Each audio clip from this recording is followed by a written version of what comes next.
Sometimes we forget that Ellen White was actually married to somebody. His name was James White. He didn't live as long as his wife. He died in 1881, and she didn't die until 1915. So we talk more about her. We know about her. She was the messenger of the Lord. But think about what kind of a man James must have been. I don't know if men ever have thought what it would be like to be married to a prophet. I mean, just think about it. Your wife says to you, honey, I think you need to do this.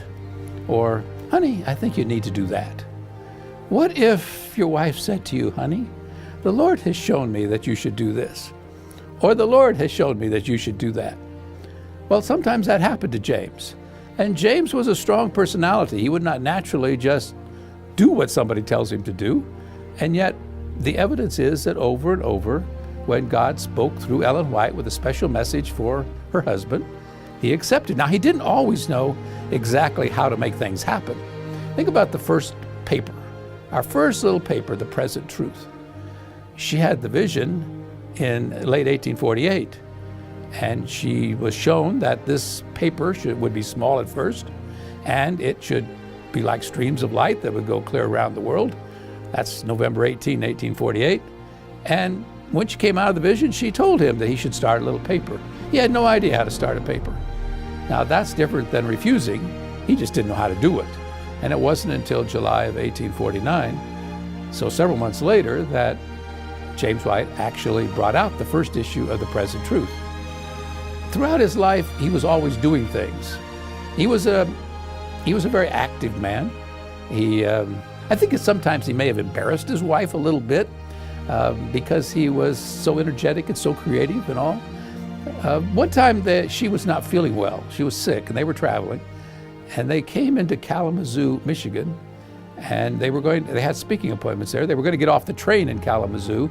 As I say, she didn't feel good anyway, but it was the state fair was going on, and the platform was just packed full of people. And so James is looking out the window. He knows his wife doesn't feel good, and he's thinking, how in the world am I going to get us off here? Because everybody's going to be, as soon as the train stops, everybody's going to be pushing onto the train, and we've got to try to get off, and she's not feeling good anyway. So he came up with one of his creative ideas.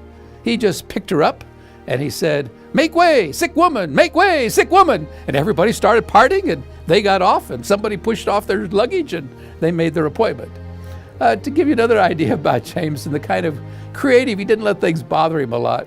One time he was preaching, and as he was preaching, he got so animated in his sermon that he fell right off the platform, right in the middle of while he was preaching. Now, most people, if you fall off the platform, that would cause you to stop right there. But according to the reports, no, not James. He just worked it in as a sermon illustration, climbed right back up on the platform, kept preaching the whole time. People thought he'd planned it. They thought he was part of his sermon. No, he admitted it wasn't, but since it happened, just go with it. So James was that kind of person. James was a great builder. A number of our institutions, a number of our major papers were started by James White. He was an organizer. He had the ability to make money. He had the ability to raise money.